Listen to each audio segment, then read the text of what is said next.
The morning Jasmine found out she was pregnant, the sky outside her window was the prettiest shade of blue she had ever seen. She sat on the cold bathroom floor holding the test in both hands and cried, not from sadness, but because she already knew what was coming. 6 months before that morning, Jasmine Coleman was just a girl trying to take a break from life. She had gone out with her girls on a Friday night, the kind of night where you just want to laugh, breathe, and forget about your overdue bills and your demanding boss. Then Marcus walked in. He wasn't loud about it. He didn't need to be.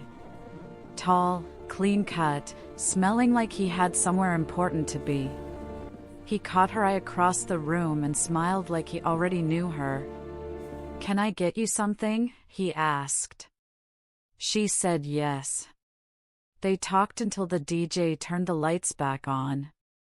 The first 3 months felt like something out of a movie. Marcus called every evening. He sent her flowers on random Tuesdays. He remembered little things, how she took her coffee, the name of her mama's dog, her favorite song. But he never took her to his house. "I'm staying with my cousin right now," he told her. Tight space. "I'd be embarrassed." Jasmine let it go. Love has a way of making you look past the small things. They always met at the same hotel, the Riverside Inn, room 419. The front desk lady smiled every time Jasmine walked in. Jasmine thought that was sweet. She didn't understand it yet. Then the small things started piling up. His phone would ring, and his whole face would change. He'd press the button to silence it without a word.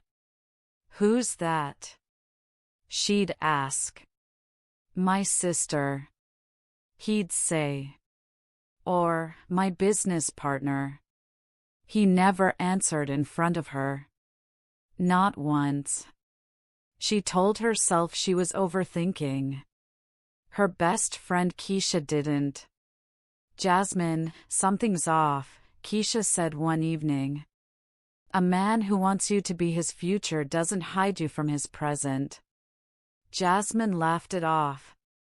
But she started counting the calls he didn't pick up. What Jasmine did not know was this: Marcus had a wife. Her name was Nicole. They had been married for 9 years.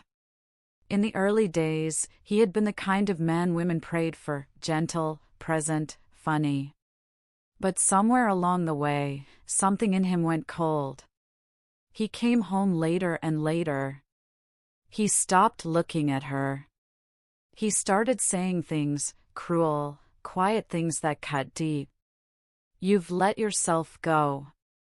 I only stay because I pity you." Nicole cried into her pillow at night and prayed for the man she married to come back.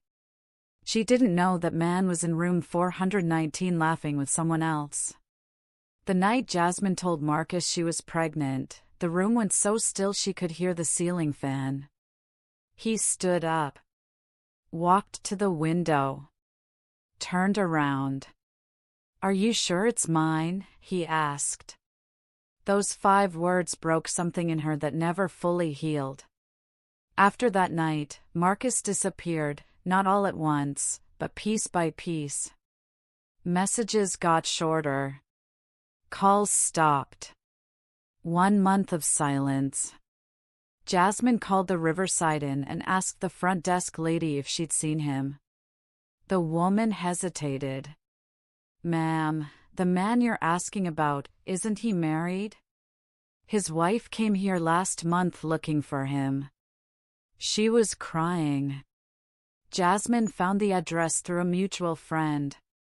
She stood at the door, hands trembling, belly showing, and knocked. A woman opened it, tired eyes, natural hair, the kind of quiet strength you only get from surviving something hard.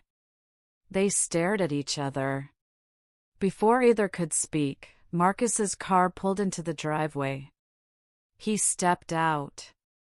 He saw them both. His face told the whole story. Explain, Nicole said. Not screamed. Said. That one word carried 9 years. Both of you, calm down, he started. But some lies can't be dressed up once they've been seen naked. Nicole packed a bag that same night. She didn't cry in front of him. She saved her tears for later. Marcus left town 2 weeks after. Changed his number. Disappeared the same way he had appeared, smoothly, without warning. Nicole filed for separation and moved in with her sister. Jasmine was left alone with a baby growing inside her and a grief she hadn't been given permission to feel. She named her son David. And David, from his very first breath, gave her something Marcus never did, a reason that was real. 5 years passed. Jasmine built a small business selling handmade candles and custom clothing online. She raised David with her mama's help and her own 2 hands. Some nights were long. Some months were thin. But she kept going.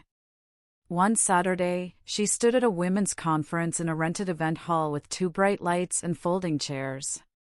She gripped the mic and told her story, plainly, without drama, without shame.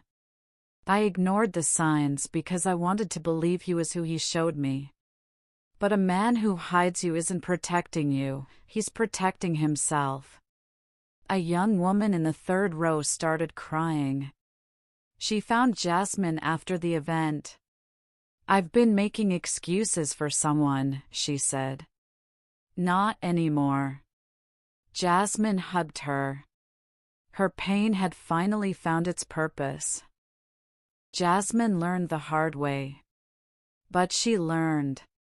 And she rose. If this story spoke to you, share it with someone who needs to hear it. Subscribe to Ediguam Stories that tell the truth.